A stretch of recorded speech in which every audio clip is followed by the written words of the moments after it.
আসসালামু আলাইকুম রহমতুল্লাহ বারাকাতু। পবিত্র মাহে রমজান এর প্রথম দিন আজকে আমরা অতিবাহিত করলাম।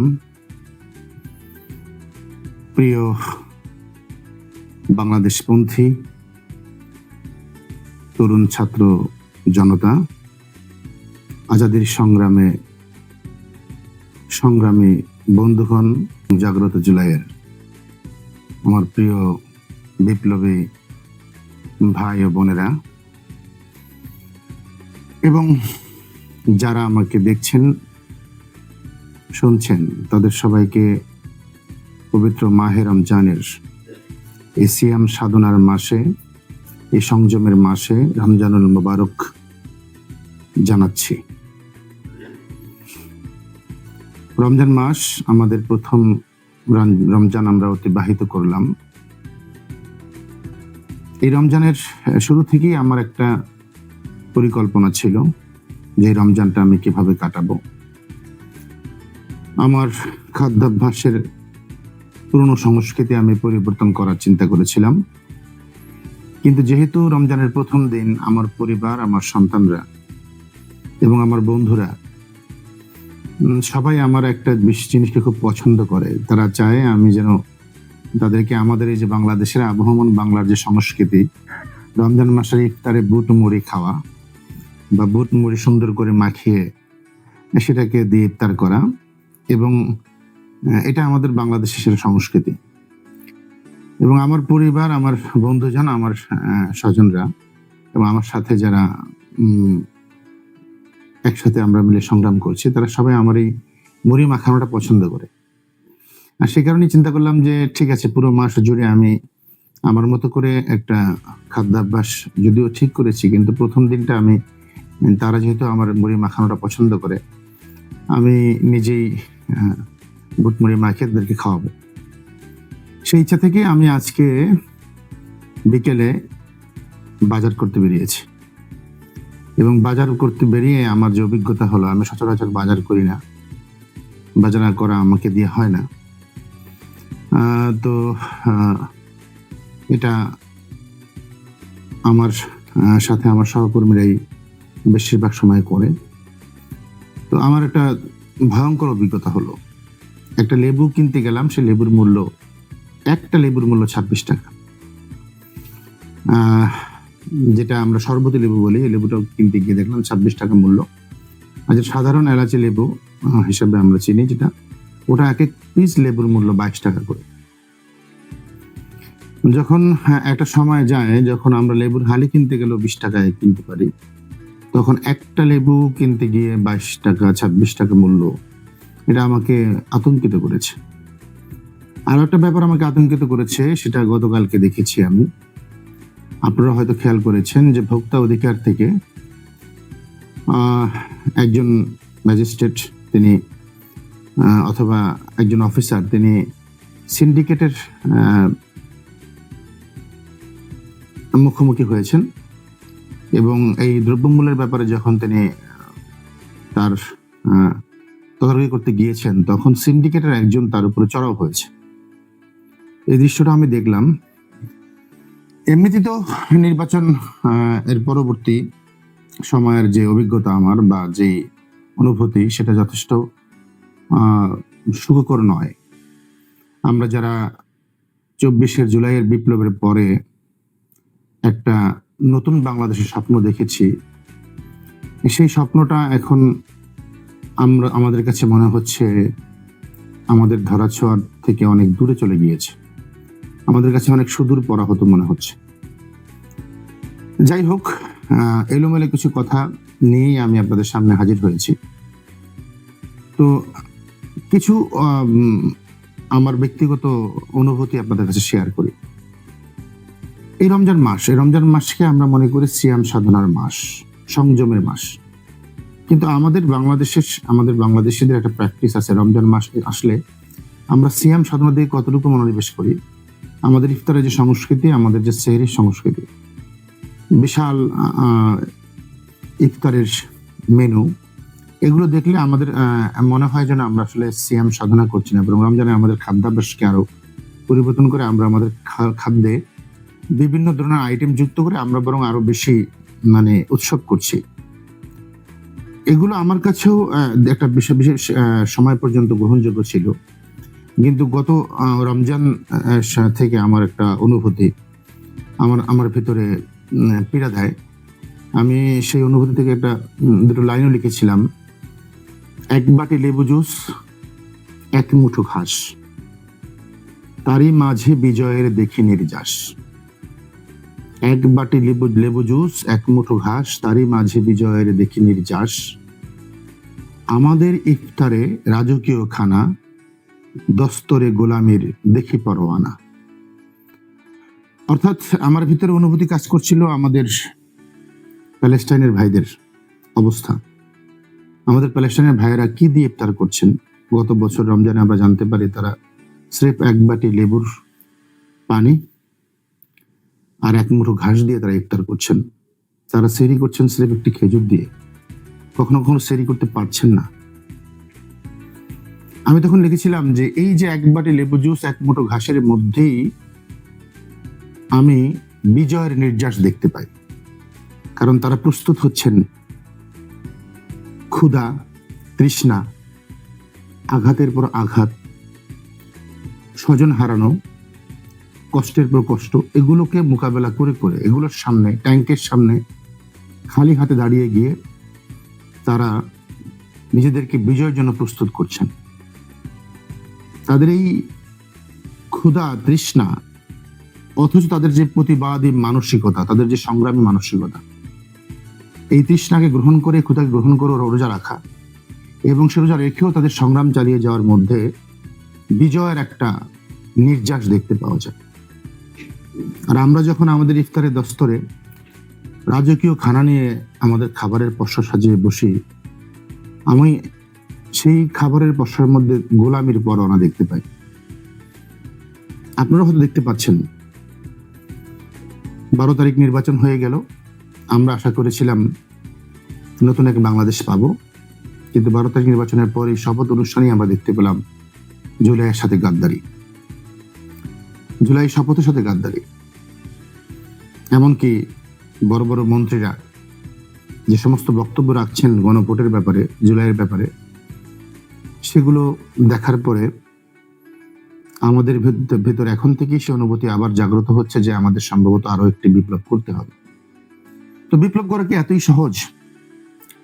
বিপ্লবের জন্য প্রস্তুতি নিতে হয়, তা না হলে বিপ্লব করলেও বিপ্লব হাতছাড়া হয়ে যায়। সেটা তো আমরা দেখতেই পেলাম। এই প্রসঙ্গে শহীদ শরীফ ওসমান হাদির কথা আমার মুখে চলে আসে। আমি দেখেছি শরীফ ওসমান হাদির ব্যক্তিগত জীবন, তার খাদ্যাভ্যাস, তার প্র্যাকটিস। একজন বিপ্লবী হতে হলে তার জীবনটাকে আসলেই আত্মসংযমের মাধ্যমে তৈরি করতে হয়। শহীদ শরীফ ওসমান হাদি তার খাদ্যাভ্যাস, তার জীবন আচার, তার পড়াশোনা, তার প্র্যাকটিস, সবকিছুর মধ্যেই একটা বিপ্লবকে ধারণ করতেন এবং বিপ্লবের জন্য প্রস্তুতি নিতেন। আর সে কারণে তিনি বিপ্লবী হয়ে উঠেছেন। আমরা যদিও স্লোগান দিই যে আমরা সবাই হাদি হব, গুলির মুখে কথা কব, বা আমরা সবাই হাদি হব, যুগে যুগে লড়ে যাব, আসলে সবার পক্ষে হাদি হওয়া সম্ভব না। ব্যক্তি জীবনে যদি আত্মশুদ্ধি, সংযম না আসে, তাহলে বিপ্লবের জন্য প্রস্তুতি নেওয়া যায় না। কখনো অতি আবেগে গুলির মুখে জীবন দেওয়া, আমার এক প্রিয় কবির একটি লাইন আছে, হঠাৎ করে জীবন দেওয়া হয়তো সহজ তুমি জানো কি, কিন্তু তিলে তিলে অসহ জ্বালাশয়ে ক্ষুধার পথে জীবন দেওয়া নয় তো সহজ তুমি মানো কি।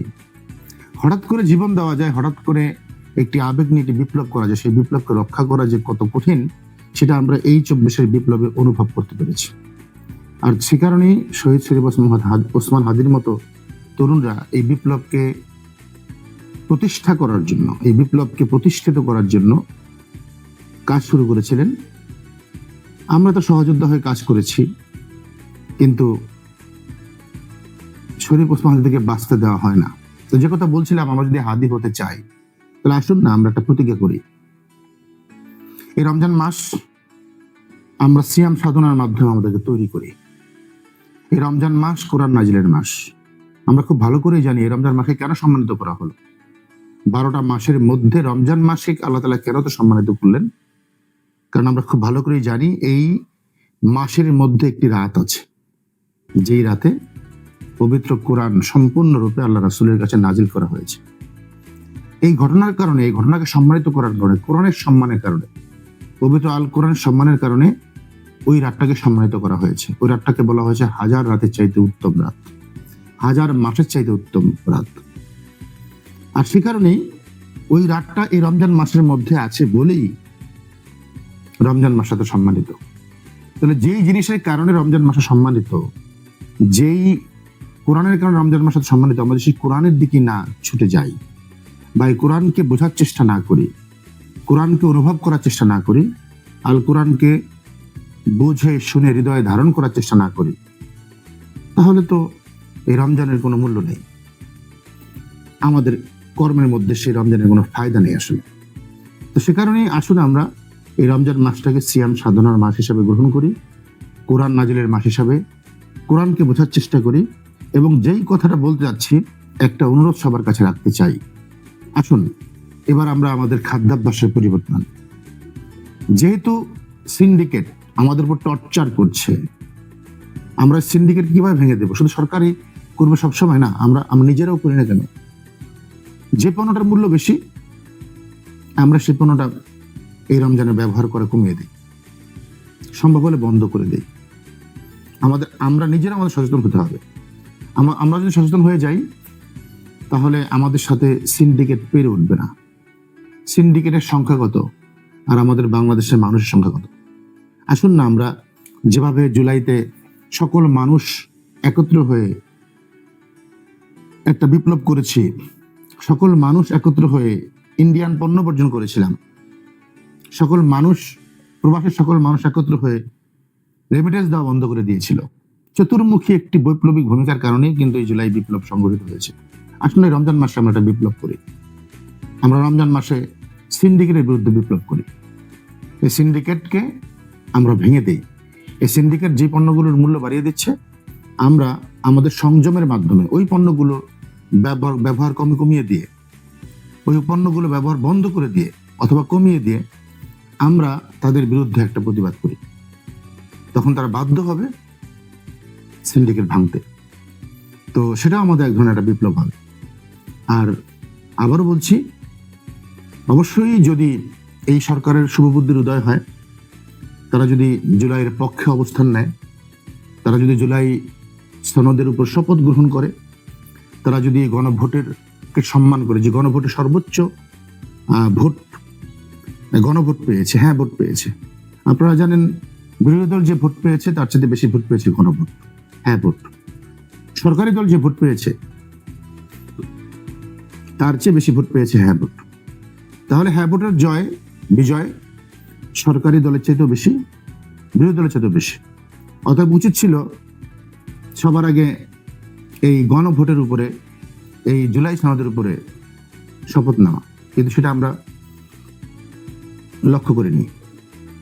তো বন্ধুরা, আসুন আমরা দেখি এই সরকারের যে শুভবুদ্ধির উদয় হয়, তাহলে তারা অতি সত্বর গণভোটের উপরে সম্মান রেখে জুলাই সনদ বাস্তবায়নে মনোনিবেশ করবেন। আমরা তাদেরকে সম্মান করব, শ্রদ্ধা করব। আর যদি আমরা দেখি এই সরকার জুলাইয়ের সাথে তামাশা করছে, যে সমস্ত কথা, যে সমস্ত শব্দ প্রয়োগ, বাক্য প্রয়োগ আমরা ইতিমধ্যে দেখতে পাচ্ছি, তাতে একটা অশনি সংকেত দেখতে পাচ্ছি জুলাইয়ের সাথে গাদ্দারি করার। আমরা এখনো আশা করছি না যে তারা জুলাইয়ের সাথে গাদ্দারি করবেন, কিন্তু যদি তারা জুলাইয়ের সাথে গাদ্দারি করে, আমাদেরকে আরো একটি বিপ্লবের জন্য প্রস্তুতি নিতে হবে। আমি আমার জনগণকে আরেকটি বিপ্লবের জন্য প্রস্তুতি নেওয়ার কথা বলছি। একটি বিখ্যাত কবিতা, আবু আসাদ বিন হাফিজের কবিতা, লেখা কবিতা অনিবার্য বিপ্লবের ইশতেহার, সেই কবিতার কথা স্মরণ করিয়ে দিচ্ছি যে আবারও হয়তো আমাদের আরেকটি বিপ্লবের জন্য প্রস্তুতি নিতে হবে। আসুন সেই বিপ্লবের জন্য আমাদের নিজেদেরকে তৈরি করি। আর নিজেদেরকে তৈরি করার জন্য সর্বোচ্চ সুযোগ এই মাহে রমজান মাস। এই রমাদান মাসে আমরা নিজেদের পড়াশোনা বাড়াই, কোরআন অধ্যয়ন বাড়াই, সিয়াম সাধনার মাধ্যমে, আত্মসংযমের মাধ্যমে, নিজেদের অভ্যাসের মধ্যে সংযম আনার মাধ্যমে, নিজেদের কথার মধ্যে সংযম আনার মাধ্যমে, নিজেদের খাদ্যাভ্যাসের মধ্যে সংযম আনার মাধ্যমে আমরা আমাদের তৈরি করি। একজন বিপ্লবী হিসাবে, একজন ওসমান হাদি হিসাবে, যাতে করে আগামীর বাংলাদেশে যে তরুণ প্রজন্ম তৈরি হয়েছে, যারা দিল্লির দাসত্ব গ্রহণ করবে না, যারা কারো দাসত্ব মানবে না, যারা একটি স্বাধীন সার্বভৌম বাংলাদেশ চায়, সেই তরুণ প্রজন্মের বৈপ্লবিক চেতনায় আমরা আমাদেরকে সামিল করে আমরা যেন আমাদেরকে আবু সাইদের মতো, আমরা যেন আমাদেরকে ওসমান হাদির মতো বিপ্লবী হিসেবে তৈরি করতে পারি, সেই আশাবাদ ব্যক্ত করছি। সবাইকে আবারও আহ্বান জানাচ্ছি, আসুন সবার কাছে আমরা এই আহ্বান ছড়িয়ে দেই যে আমরা নতুন করে বিদ্রোহ ঘোষণা করলাম সিন্ডিকেটের বিরুদ্ধে। আমরা আমাদের খাদ্যাভ্যাস পরিবর্তন করে হোক এবং এই সিন্ডিকেট যে পণ্যের দাম বাড়িয়ে দেবে সেই পণ্য বয়কট করে হোক, সেই পণ্য ব্যবহার কমিয়ে দিয়ে হোক, আমরা একটা বিকল্প সিন্ডিকেট গড়ে তুলব। আমাদের এই সিন্ডিকেটের সদস্য হবে 18 কোটি বাংলাদেশের মানুষ। সামান্য কিছু সিন্ডিকেটের সদস্যদের কাছে আমরা গোলাম হতে পারি না। আমরা এখানেও আজাদির সংগ্রাম করি, আজাদির লড়াই করি। আমরা যেহেতু স্লোগান দিয়েছি গোলামি না আজাদি, আজাদি আজাদি, আমরা সেই আজাদির পথে আমাদের কর্মকে, আমাদের প্র্যাকটিসকে, আমাদের খাদ্যাভ্যাসকে এবং রমজানের এই সংস্কৃতিকে পরিবর্তন করে আমরা সংযমের মধ্যে ঢুকে যাই, আমরা সব পড়াশোনার মধ্যে ঢুকে যাই, তাহলেই একটি নতুন বাংলাদেশের পথে আমরা আমাদেরকে তৈরি করতে পারবো, একটি নতুন বিপ্লবের পথে আমাদের তৈরি করতে পারবো। সকলকে ধন্যবাদ। আসসালামু আলাইকুম।